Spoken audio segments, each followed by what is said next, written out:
Hello, this is Mr. Bailey, and we're going to go over the final bit of rhetorical strategies that are part of this project. And I have the due date for Saturday, the 12th. So you have some time during the day to do this, in addition to attending our Zoom session this morning. But with that said, yesterday and the day before, we went over some of these logical fallacies of like glittering generalities and all the things that the conspirators were saying after they killed Julius Caesar to justify why they did it. We also talked about that circular faulty logic of like, we're Caesar's friends because we murdered him, and now he doesn't have to fear death anymore because that's what that we did him a favor. Apply that logic to the rest of your friends, and let's see what the logical conclusion would be. Anyway, we started to go with Act 2, Scene 2, Brutus's speech, that he used parallel structure and he used the either or fallacy. And that's as far as our previous video went. So now I'm going to go over the answers of what rhetorical terms were used in Act 3, Scene 2. And the first one that you probably noticed, and this repeated throughout the speech that Antony gave, was he kept saying, "For Brutus is an honorable man, so are they all honorable men." He keeps repeating honorable men. And over the course of his speech, we realize that he's using verbal irony. He doesn't mean that they're honorable at all. He's actually implying that they're dishonorable and bad.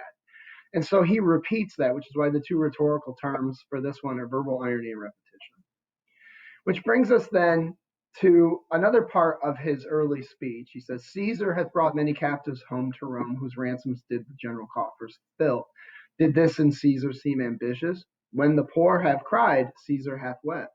Ambition should be made of sterner stuff. Yet Brutus says he was ambitious, and Brutus is an honorable man."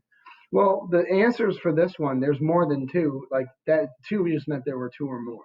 It's an anecdote because he's telling a story of how Julius Caesar used to bring captives back to Rome, and they would have whoever they stole them from would have to pay the ransom to get it back, which made Rome really rich. So there's a story. He compares and contrasts when the poor have cried, Caesar hath wept. Right? If he was ambitious, it should be external stuff. So there's the compare and contrast, and it's also verbal irony. Yet Brutus says he was ambitious, and Brutus is an honorable man, and all these things come together as an emotional appeal. Similarly, then, toward the end of the first part of his speech, Mark Antony says, "Bear with me, my heart is in the coffin there with Caesar, and I must pause till it come back to me." And he starts, what you can infer when you read it is, in the plebeians let you know this, that Antony is crying next to the body of Caesar. You could almost also add, and you should add if you want. In fact, I'm going to add it right now. This is a use of a prop because the prop is Julius Caesar's body, right? So anyway, moving on later on in the speech, he says, "Oh, masters, if I were to dispose to stir your hearts and minds to mutiny or rage, I should do Brutus and wrong and Cassius wrong, who you know are honorable men. I will not do them wrong. I rather choose to wrong the dead, to wrong myself and you, than I shall wrong such honorable men." And once again, this is another case of verbal irony and repetition. You can even also say that it's a compare and contrast because I'm not going to do those people wrong. I'm going to do you wrong. That brings us to the part where he starts to say that here's a parchment here with the will of Caesar. I found it in his closet, but I have no intention of reading it. Well, once again, this is a use of a prop. The prop in this case is Caesar's will. And if you read further on into the speech, the will of Caesar is what he uses to rise the crowd into mutiny and rage because Caesar left them all of these good things. So the use of a prop, the will, also verbal irony. I do not mean to read this. I don't want to read it to you. He really does want to read it to him. And of course, then it's an emotional appeal because, all of you, if you knew what he left you, you would go and kiss Caesar's wounds, etc. Which brings us to the second to last rhetorical flourish that we focused on for this assignment. Mark Antony says, "If you have tears, prepare to shed them now. You all do know this mantle. I remember the first time ever Caesar put it on. 'Twas on, and a mantle for this case is like the robe that they put over, like the king, so to speak, or somebody who's of royal or noble ancestry or something like that, or like the important people in Rome in this case. The first time ever Caesar put it on, 'twas on a summer's evening in his tent. That day he overcame the nervii. Like in this place ran Cassius's dagger through. See what a rent the envious cast made.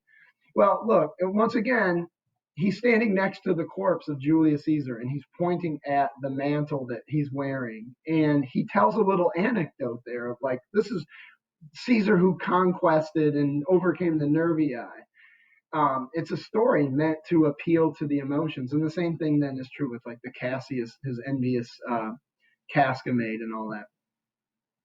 So that brings you to the last answers to this is use of a prop. Moreover, Caesar hath left you all his walks, his private arbors, and new planted orchards on this side of Tiber. The Tiber River, I've actually been to the Tiber River in Rome. He hath left them you, and to your heirs forever common pleasures to walk abroad and recreate yourselves. And here comes a Caesar, when comes such another. Well, in this case, he read the will, so that's the use of a prop.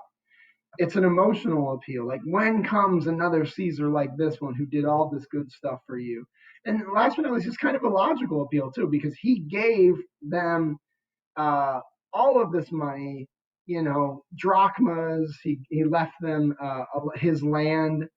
Now, granted, in history, if you know anything about the history of Julius Caesar, Mark Antony himself and a couple of his buddies take all that back and keep it themselves. But in either case, these are the answers to those like rhetorical questions.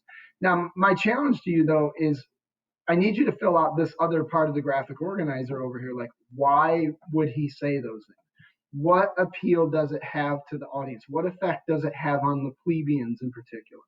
So I wanted to clarify that. I want you to like put these labels in because I want you to use these types of terms when you're analyzing people's rhetorical strategies. But on the far side here, I need you to fill in like why Antony would say that. What effect did it have on the crowd? That's the type of thing I'm looking for. So get this turned in as soon as possible today. And then I obviously put the due date for Saturday, December 12th for this. So yeah, that's it.